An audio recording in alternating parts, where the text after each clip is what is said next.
Well, good afternoon, everyone, and welcome. My name is Jason Copping, and I'm delighted to be here as the MLA for Calgary-Varsity. We have a very busy agenda this afternoon, so I just wanted to say how much I appreciate this announcement being made at the Foothills campus today. Calgary-Varsity includes the University of Calgary and Foothills, and this is one of the most critical healthcare facilities in our province, serving families across southern Alberta and across all western provinces. I'm honored to be here with my colleagues, Minister Shandro and Minister Panda, and I'm looking forward to hearing from some very special guests. So I'll ask Minister Shandro to kick it off. Minister Shandro.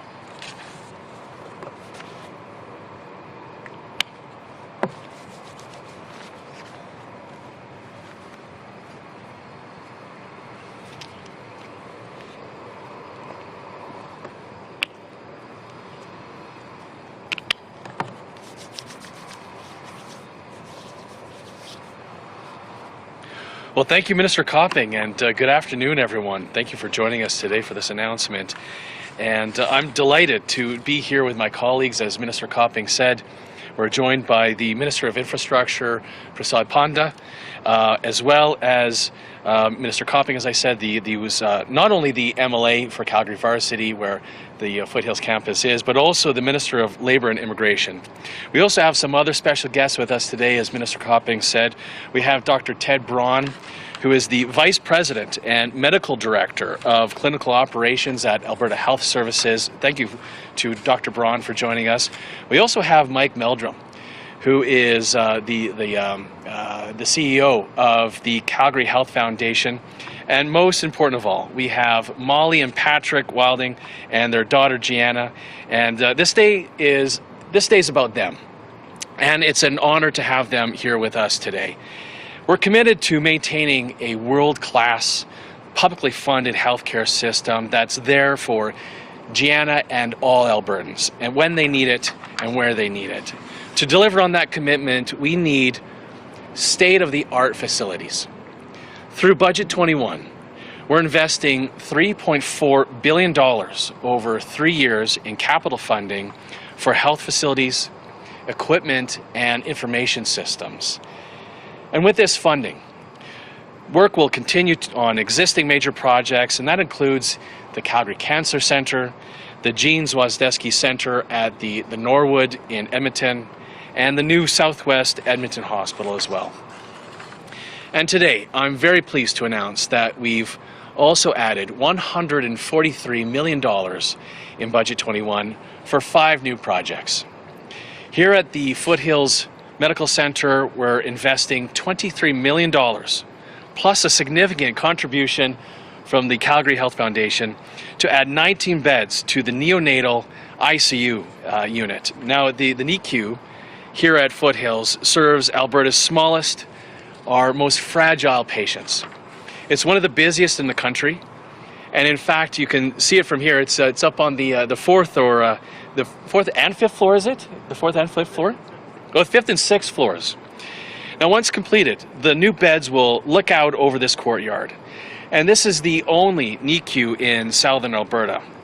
The skilled staff and the skilled physicians care for the most fragile newborns, many of them born to moms who needed high-risk deliveries. And those moms and those families often know the risks they're facing from early on in their pregnancy.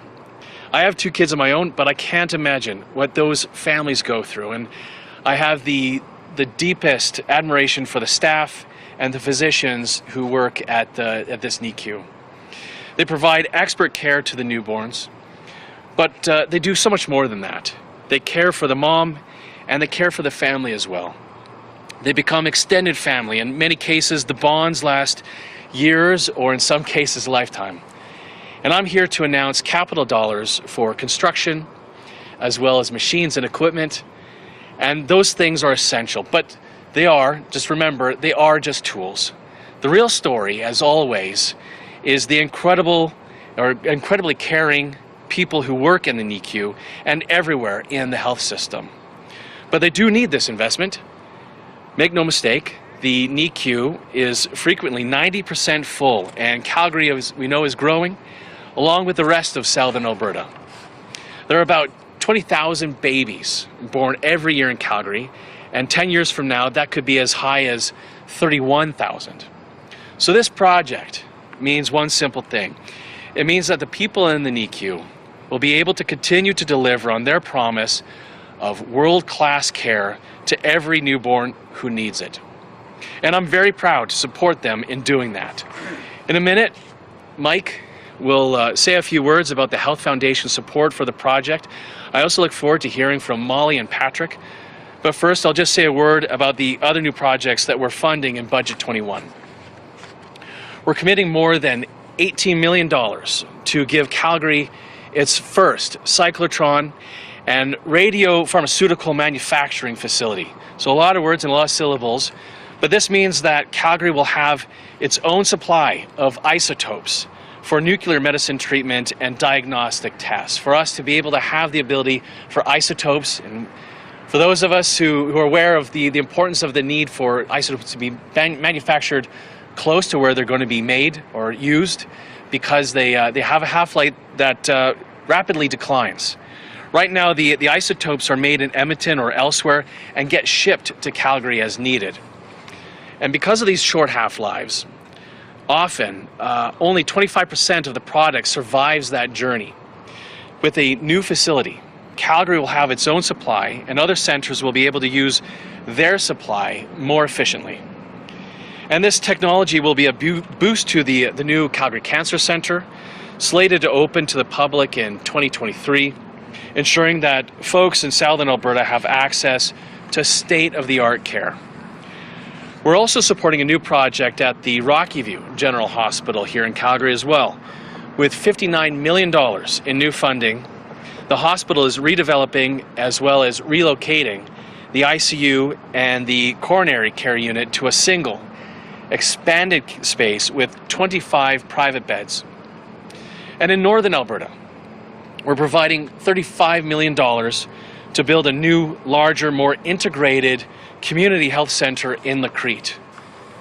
The government and AHS have been working closely with Lacrete for more than a year to identify the healthcare service needs and the gaps in the community. A new consolidated health centre will provide quality maternal care to the growing community, as well as space for mental health services and more primary care from family doctors and other health professionals. And finally, Budget 21 is providing $8 million to demolish the old hospital in High Prairie so that the land can be developed for future opportunities. Now, the community has been asking us for this for years, asking previous governments as well for years, and we're pleased to support it. All told, capital dollars from Budget 21 will support projects to serve rural and remote communities and build programs and services most needed by the province. Budget 21 is investing in protecting lives and building Alberta's health system and its health facilities to meet the needs of Albertans now and into the future. I'll now ask my colleague, Minister Panda, to say a few words about how these projects are supporting jobs and the economy here in Alberta.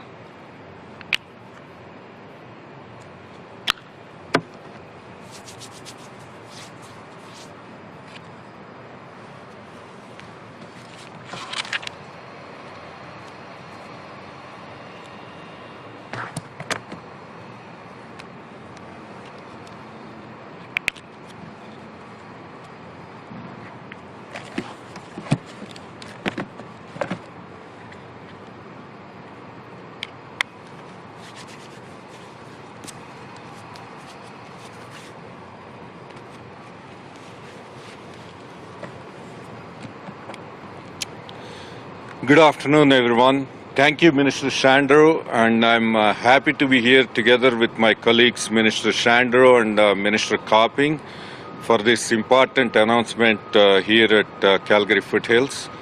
And thank you to Alberta Health Services and Calgary Foundation and everyone here today for taking time to join us at this important announcement. And Foothills is certainly a buzz with construction activity. There are several projects already underway here with the Albertans at work. Minister Shandro told us about the Budget 2021 protecting lives here in Calgary and around our province. When construction is finished, these vital healthcare projects will positively impact us for many years to come. However, in the short term, the construction of these facilities will also protect the livelihoods of many Albertans directly and indirectly.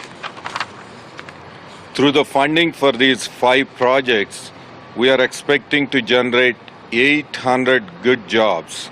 And here at the Foothills, it will take an estimated 130 skilled workers, including electricians, farmers, framers, and painters to expand your neonatal intensive care unit.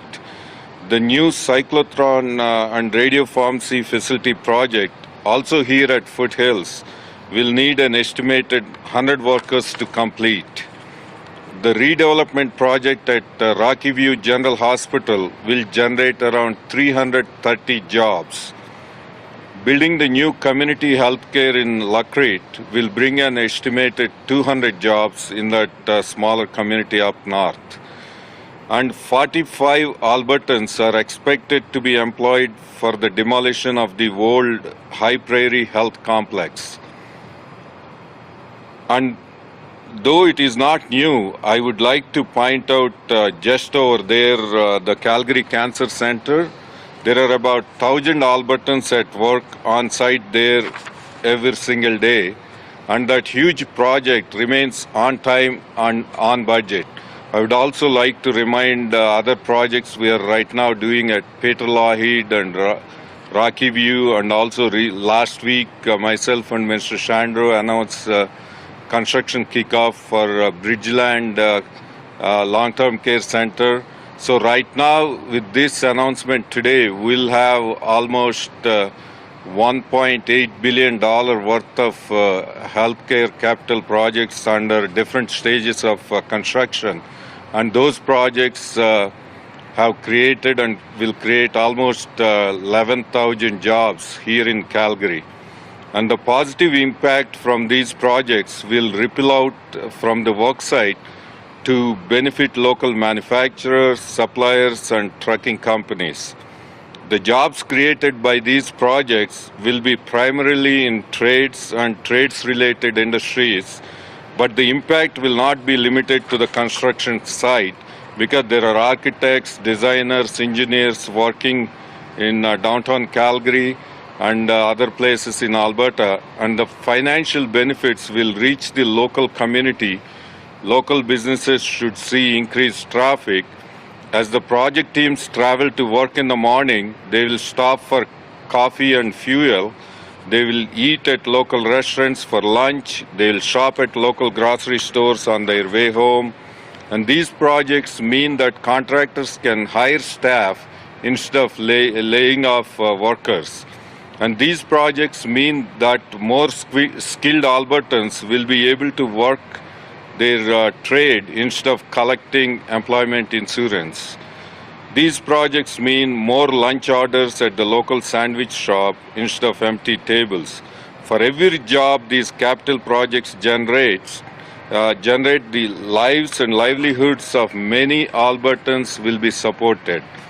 By investing in these healthcare capital projects, we are investing in Alberta and Albertans.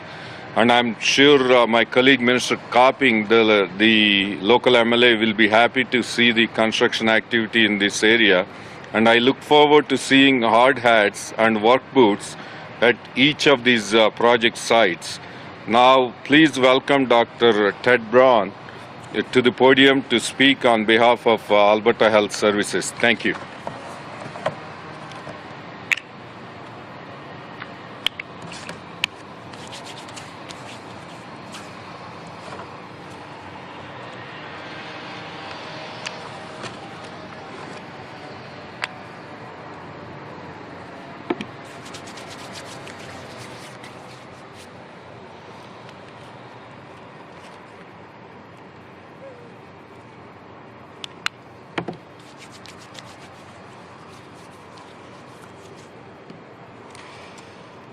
Good afternoon.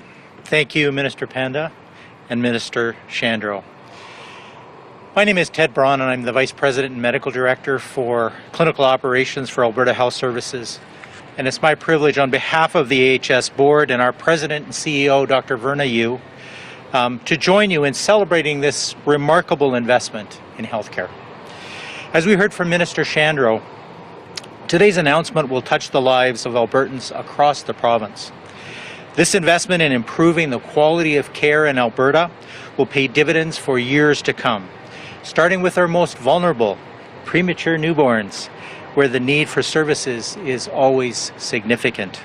The Foothills NICU has one of the highest admission rates in Canada and provides treatment for those babies who require the most intensive of care.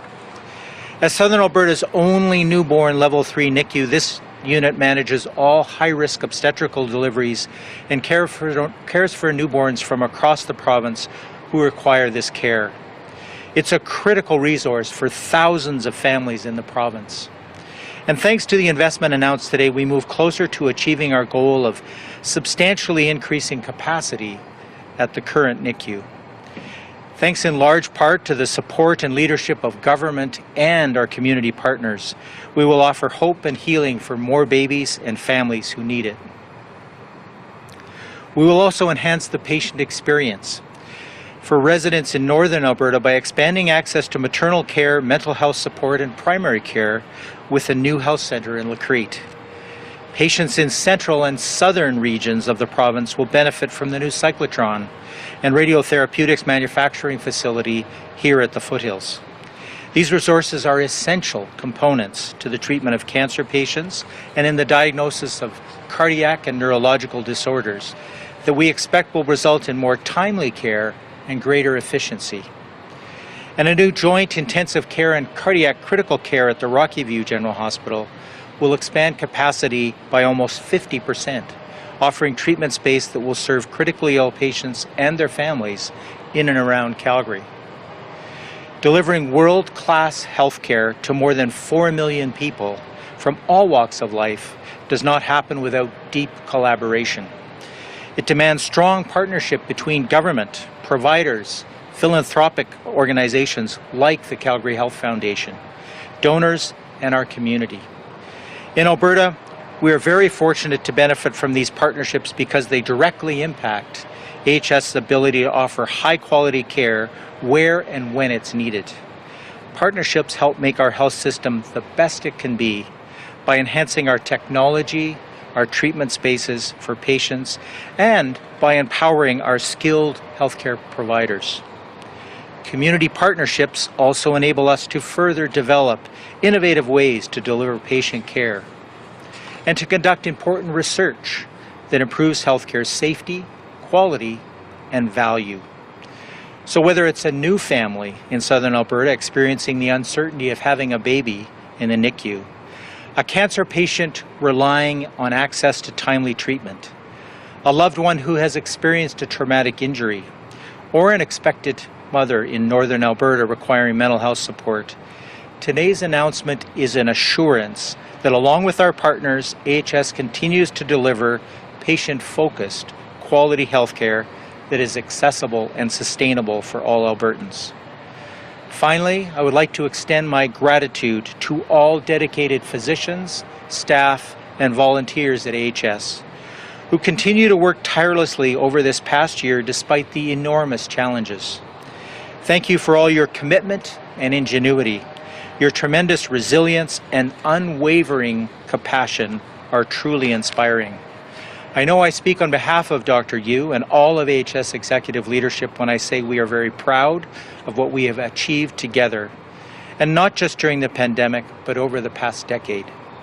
Along with a well-earned reputation for excellence in clinical care, we are also one of the most innovative healthcare systems in Canada. And with today's announcement, we ensure that that legacy endures. It is now my pleasure to introduce Mike Meldrum, the President and the CEO of the Calgary Health Foundation.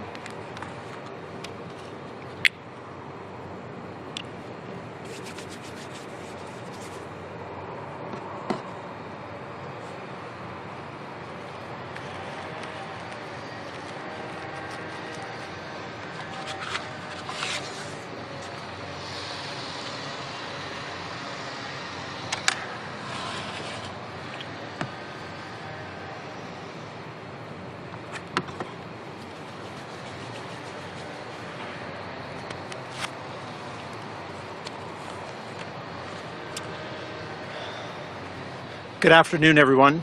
Thank you for the introduction, Dr. Braun, and also to Minister Shandro, Minister Panda, and Minister Copping.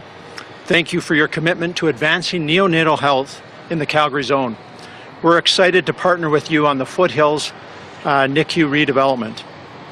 Sooner or later, and often unexpectedly, we all depend on the healthcare system. And when that happens, we want the best possible outcome. This is particularly true of parents of the 1 in 8 babies born in the province who require specialized neonatal intensive care.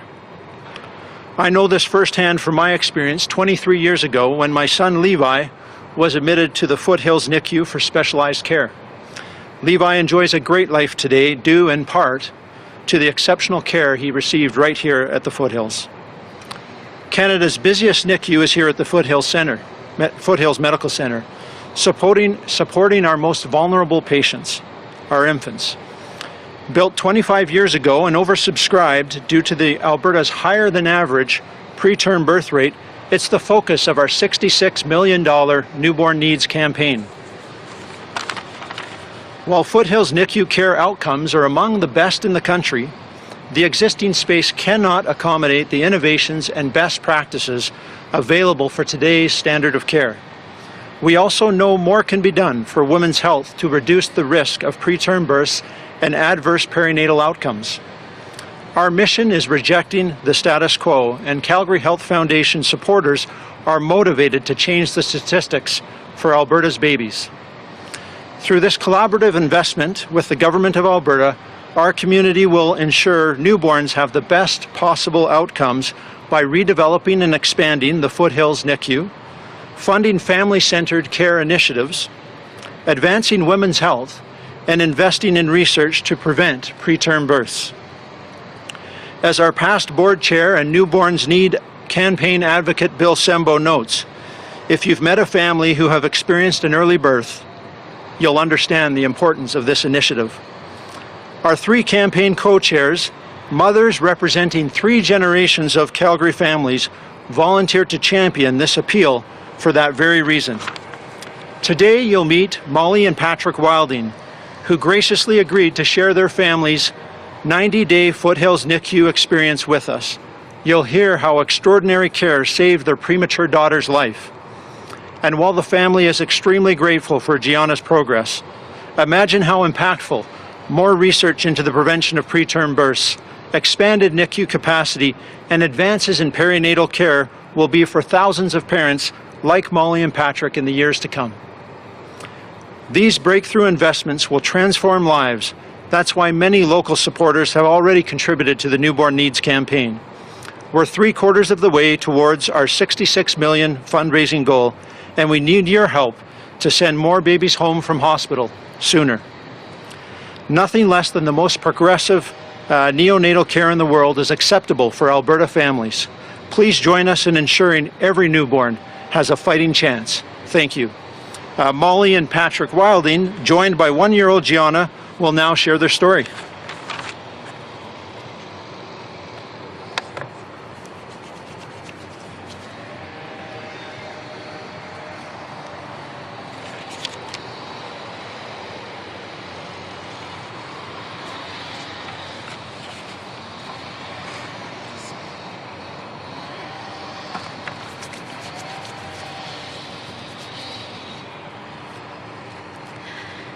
Hi everyone, my name is Molly, this is my husband Patrick and my daughter Gianna.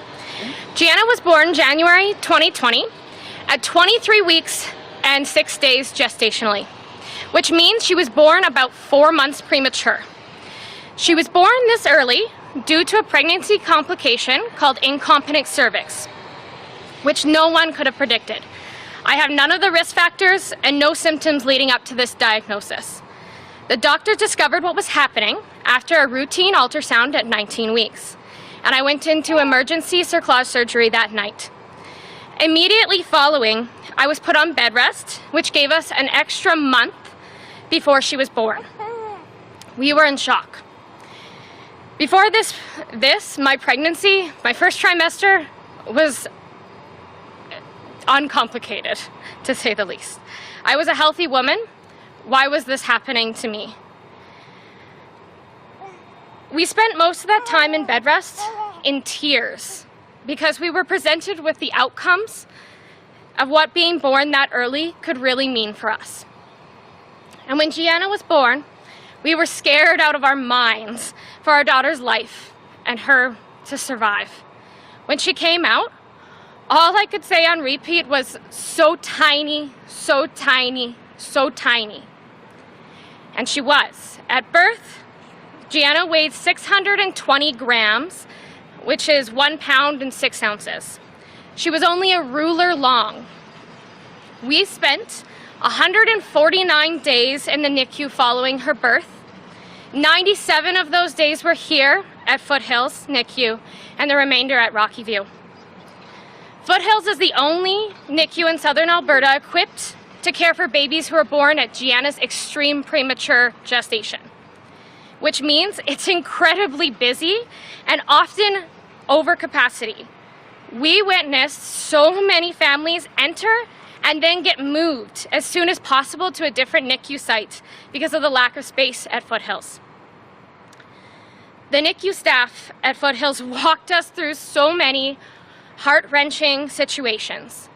Gianna was intubated right at birth and remained on a ventilator for 3 weeks, followed by various other oxygen supports for 18 weeks. Additionally, Gianna had chest x-rays, blood draws, heel pokes, IV insertions, head ultrasounds, echocardiograms, eye exams, 3 blood transfusions, and a long journey of learning how to feed. That's just a brief picture of the intensive care that Gianna received at Foothills NICU. Those 149 days were hands down the scariest days of our life as we watched our daughter fight to survive. The NICU staff was there to support us every step of the way as parents. They provided resources to care for our mental health. The staff empowered us to be part of big medical conversations daily. They stood with us in our toughest hours and truly became our family. The nurses advocated on our behalf for our daughter when we couldn't be there in the hours of the night. And they taught us, the nurses taught us how to care for a baby as fragile and tiny as Gianna, which meant learning how to change the diaper of a 1 pound baby who was covered in wires and tubes. That's just a brief picture of how much they mean to us. The nurses even took the time to scrapbook. They took pictures of Gianna and scrapbooked and made a keepsake for us that we will cherish for a lifetime. Today, as you can see, Gianna is a much healthier 1-year-old. But prematurity doesn't just magically end the moment that you leave the NICU. Once we left the NICU, we had to navigate constant appointments, using medical equipment in our home, and several medications. Gianna used a nastrogastric feeding tube, that's a feeding tube through the nose, to help meet her nutrition needs for 6 months after discharge. She spent 3 months in the fall, again, on oxygen to help her lungs because they're so fragile due to being born so early. It truly is an ongoing battle. We will never forget the care that our family received in the NICU. The NICU gave us the family that we are now. They gave us our miracle baby Gianna. And while they did it, they became family to us. The NICU gave us this magical day of bringing her home after 149 days, which was the most surreal day of our lives. We cannot express our gratitude enough for the Foothills NICU and the importance of the care that is going on there. These babies are our future. Thank you very much. Have a nice day.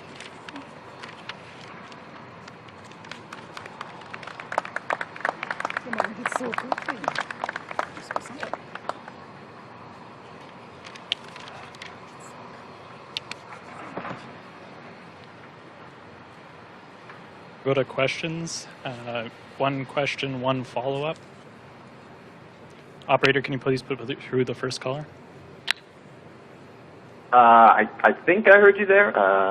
We are getting a very weak signal coming from the feed, but if it is time for questions, our first one's going to be from Kevin Nimick with CTV Calgary. Go ahead, Kevin. Hi there, this is a question for Minister Shandro. You're highlighting investment in health infrastructure projects today, but Budget 2021 strips funding for public sector workers. If Alberta builds new health facilities, who's going to work in them? Kevin, we are continuing to invest in AHS and making sure that AHS has all the resources that it needs, from equipment to facilities to its workforce as well. And if there are any questions about the conversations that Minister Taves' office will be having with our public sector unions, I defer it to him.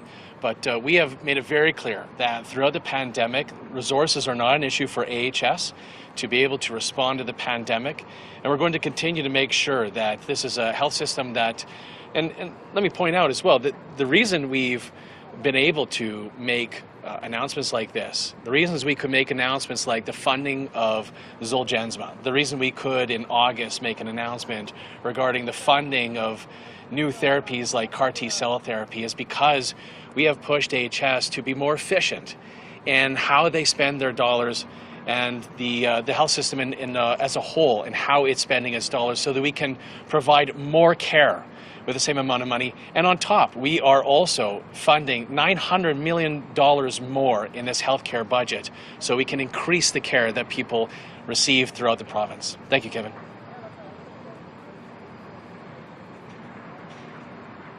What? Nearly 17,000 surgeries and procedures have been postponed in Alberta during the pandemic. Is this still happening, and what's being done to catch up on missed appointments? A fantastic question, Kevin. We, in the spring, went down as far as 40% of our pre-COVID surgical capacity. Now, it wasn't as bad as other provinces. I know Ontario went down to as much as 10% of their pre-COVID surgical capacity in the spring. But we have pushed AHS, and that included during the summer, to be able to catch up on 90% of that backlog that occurred during the spring. We did see in Edmonton some postponement of surgeries and treatments that happened in the fall. Our commitment is to making sure that it's a multi-pronged approach, Kevin, to be able to make sure that in AHS, in those operating rooms, as well as our chartered surgical facilities, that we're getting more volume in this fiscal year, as well as the next fiscal year.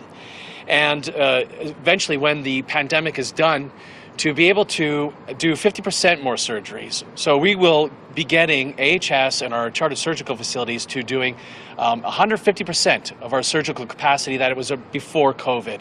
And that's because we are still committed to meeting the targets that we made to Albertans in the last election, to getting our surgical wait times down to, for most surgeries, down to 4 months.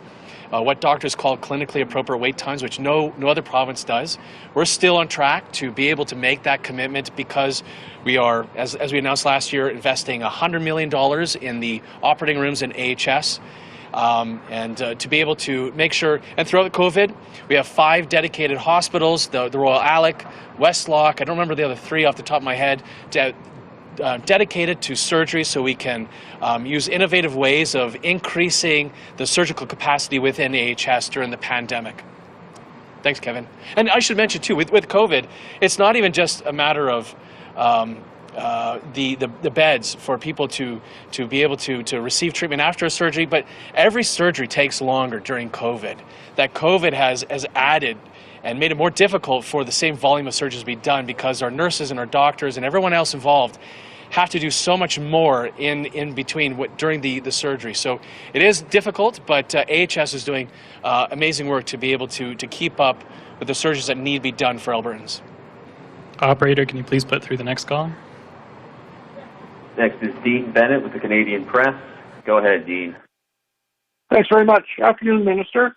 I realize it's just been 24 hours since the 4-month lag announcement was made.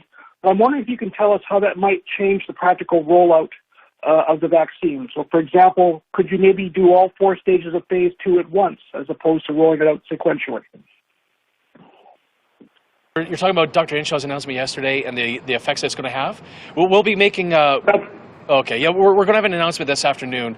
Dr. Hinshaw and I will be providing more clarity on what that's going to mean for the vaccine rollout from now until June, as well as the consequences for folks in phase 2. So we look forward to being able to provide that update in a couple hours.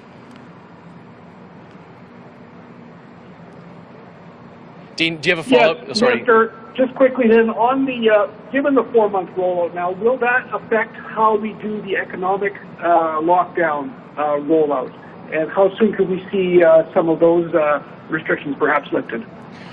Well, we are going to, again, review this week's data when we review as a committee, the Cabinet COVID Committee, next Monday, seeing if the leading indicators that were a concern for this week continue to be a concern, or whether we can proceed with the remainder of Step 2. So we'll be able to review that data with Dr. Hinshaw in our office and the ministry folks at that time. And as well, like we've said to Albertans since we first announced the Path Forward plan in January, we want to focus the stepping down of measures on the lagging indicators. The hospitalizations still are lower than what would be indicated for Step 2 at this time. So that's good news. The concern, though, right now is the leading indicators, which was whether we pause backing down a step, or if we ever had to impose new measures.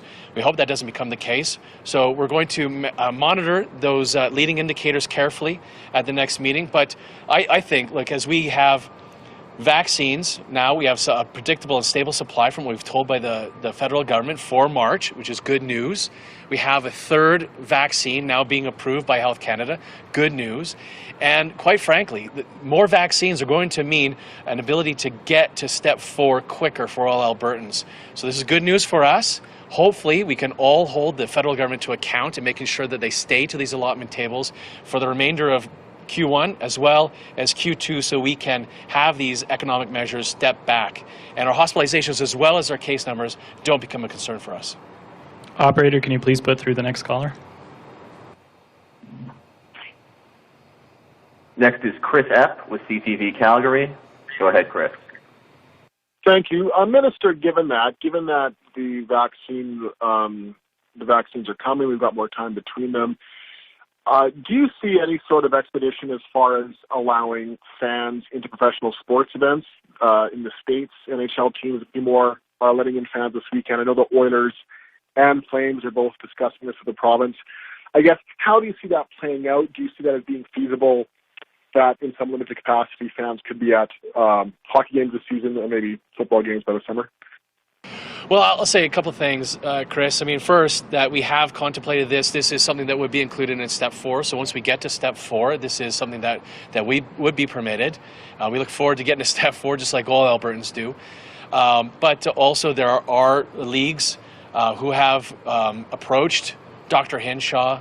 The NHL was one in 2020 for the Stanley Cup bubble, who've come and tried to work with her office and being able to work towards having a bubble, the curling championships as well. I understand that as well, that the football leagues in Alberta are going to be approaching Dr. Hinshaw as well to seeing how best they can be able to work within the public health measures and the concerns that Dr. Hinshaw's office have. So I encourage those folks to continue to have those conversations with their office. But the details of how and when there might be accommodation for something like that, I defer to Dr. Hinshaw. So perhaps this afternoon, Chris, when I am presented with Dr. Hinshaw. Do you have a follow-up? Yeah, thank you. I guess just to pin it down, though, I know Step 4 was the original timeline on allowing sports and concerts, indoor events with people, but is there a window here for an exception to be made to that with the idea of having limited fans? Like I guess are pro sports bound to those steps, or is there talk of finding workarounds for limited capacity until we get to Step 4 as a province? I mean, it's really a question about an exemption to a chief MOH order. So that is something, as I said, I defer to Dr. Hinshaw to be able to speak to maybe in a couple hours when I present with her on the vaccines. Thanks, Chris. Operator, can you please put through the last caller? Yeah, our final question today is Rick Bell with the Calgary Sun. Go ahead, Rick. Yeah, it's very hard to hear you on your end, so I don't know what you can do about that. But question for Minister Shandro. It's kind of a two-parter. Number one, what is it going to take for you in the government to not be worried about the rocket ship taking off and the hospital system becoming overwhelmed, especially given the fact that right now those rocket ship projections are we're nowhere near those. So what will it exactly take for you to implement the rest of step 2? Like, how high a bar does there have to be met in the next week or so? And more importantly, what do you think of the pushback from many members of the public and from UCP MLAs publicly against the decision Monday, since I think the expectation of a lot of people was when you have 250 people in hospital, you should surely be able to meet a measure where 450 people are hospitalized. So maybe if you could answer those two. What is your reaction to the public and political pushback, even from your own benches? And what is it going to take, Minister, for the government to finally say, no, we have enough confidence to say there are not going to be body bags in field hospitals in the next 6 weeks? Sure, thanks, Rick. And I'll maybe talk a little bit closer to the microphone if that's a little bit better. Adam, sorry I touched the microphone. Hope that was okay. So, Rick, first, what would it take? Look, I go back to what we originally announced with the Path Forward plan. And what we originally announced was focusing on the hospitalizations for the stepping down, but also making sure Albertans knew that there could be pausing of a step or the implementation of further measures if we saw growth in cases. We can't impose further measures or have the pausing of a step based on a lagging indicator, because it takes 2 weeks for someone to not just contract COVID, but another 2 weeks then after them for them to be able to usually need treatment in a hospital bed. So you can't look at the lagging indicators for something like that. So we saw 8% growth over in a weekly average. That was a concern.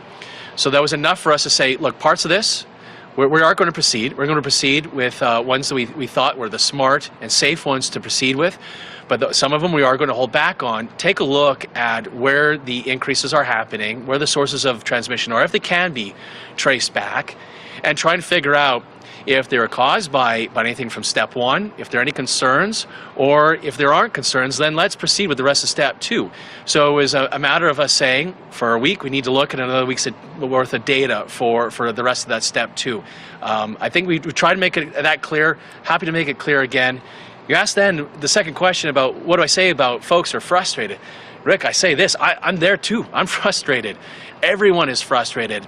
I say this as well, not even just the sympathy and the empathy that I have for people who are sick and tired of the measures, who are frustrated with the measures. Remember, we're not in this alone. The rest of the world is also going through this. The rest of the world is also grappling with the consequences of health measures. That's one of the reasons why we have made sure, unlike other jurisdictions throughout the world and in Canada, for our measures to be targeted and as narrow as possible, and for us to make accommodations because we are balancing the social and the economic consequences of these health measures. So we're not in this alone. The rest of the world is going through this too.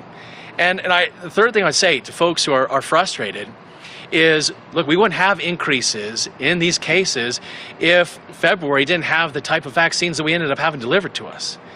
So I encourage those folks who are frustrated, let's direct our frustration to the federal government so that they do not pull the rug out from under us in March like they did in February.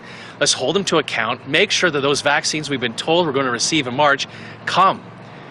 The reason the people are frustrated with not all of step 2 being announced this week is because of that increase. So let's make sure we get the vaccines we've been told we're going to get in March. Let's get those vaccines out. We're going to then continue to see cases not being a concern, or hospitalizations staying stable, if not still coming down, and we can get to step 3 and step 4 as quickly as we can. Because we are all frustrated, Rick. All of us are. So I have a huge amount of sympathy for anybody who's frustrated, because we all are. Thanks, Rick. Thanks. We'll wrap it up there for the photo. Thanks.